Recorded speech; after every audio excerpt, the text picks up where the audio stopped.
আজ আমরা কথা বলবো ভারতীয় ক্রিকেটের এক উজ্জ্বল অধ্যায়ের রাহুল দ্রাবিড়ের নতুন যাত্রা নিয়ে, যিনি আইপিএল 2026-এর আগে হঠাৎ করেই পদত্যাগ করলেন রাজস্থান রয়্যালস এর হেড কোচ থেকে। আর এখন শোনা যাচ্ছে তিনি কলকাতা নাইট রাইডার্স এর হেড কোচ হিসেবে যোগ দিতে পারেন। আগস্টের 30 তারিখ রাজস্থান রয়্যালস অফিসিয়ালি ঘোষণা করে যে রাহুল দ্রাবিড় কোচ হিসেবে অবসর নিচ্ছেন। আইপিএল 2026-এর আগে রাহুল দ্রাবিড়ের রাজস্থান রয়্যালস এর সঙ্গে দীর্ঘকালীন সম্পর্ক, যা খেলোয়াড়, ক্যাপ্টেন, মেন্টর ও হেড কোচ হিসেবে রাজস্থান রয়্যালস এর সঙ্গে বহু বছর ধরে ছিল, সেই অধ্যায় এখন শেষ হলো। রাজস্থান রয়্যালস আইপিএল 2025-এ পারফরমেন্স খুবই বাজে ছিল, যার প্রধান কারণ ছিল জস বাটলারের মতো খেলোয়াড়কে দল থেকে ছেটে দেওয়া। আইপিএল 2025 মৌসুমে রাজস্থান রয়্যালস খেলেছিল 14টি ম্যাচ, জয় মাত্র 4টিতে, পয়েন্ট টেবিলে ছিল 9 নম্বর স্থানে। কেকেআর এর হেড কোচের পদ শূন্য রয়েছে, কারণ চন্দ্রকান্ত পণ্ডিত পদত্যাগ করেছেন আইপিএল 2026-এর আগে। রাহুল দ্রাবিড় হতে পারেন কেকেআর এর সেই নিখুঁত পছন্দ, যিনি শান্ত মনের সাথে কৌশলগত গভীরতা আনতে পারে কেকেআর দলে।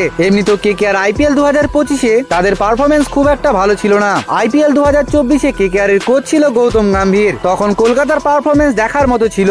আইপিএল 2024-এ কেকেআর ডমিনেট করে খেলেছিল, কিন্তু গৌতম গম্ভীর টিম ইন্ডিয়ার কোচ হওয়ার পর 2025 আইপিএল-এ কেকেআর এর অবস্থা খুবই খারাপ হয়ে যায়। রাহুল দ্রাবিড়ের কোচিং-এ 2024 টি-20 ওয়ার্ল্ড কাপ জেতে ভারত। রাহুল দ্রাবিড় রাজস্থান রয়্যালস এর হয়ে বেশ ভালো সার্ভিস দিয়েছে। কেকেআর এর হেড কোচের জায়গা বর্তমানে খালি। কলকাতা নাইট রাইডার্স একজন কোচের সন্ধান করছে, যেখানে রাহুল দ্রাবিড়ের মতো বিশ্বকাপ জয়ী কোচ পেলে কেকেআর পুনরায় চ্যাম্পিয়ন হতে পারে। তো বন্ধুরা, আপনারা যদি রাহুল দ্রাবিড়কে কেকেআর এর কোচ হিসেবে দেখতে চান, অবশ্যই ভিডিওতে একটি লাইক করে কমেন্টে রাহুল দ্রাবিড় লিখে দিবেন। আর ক্রিকেটের সমস্ত রকম আপডেট পেতে আমাদের চ্যানেলটিকে সাবস্ক্রাইব করে নেবেন।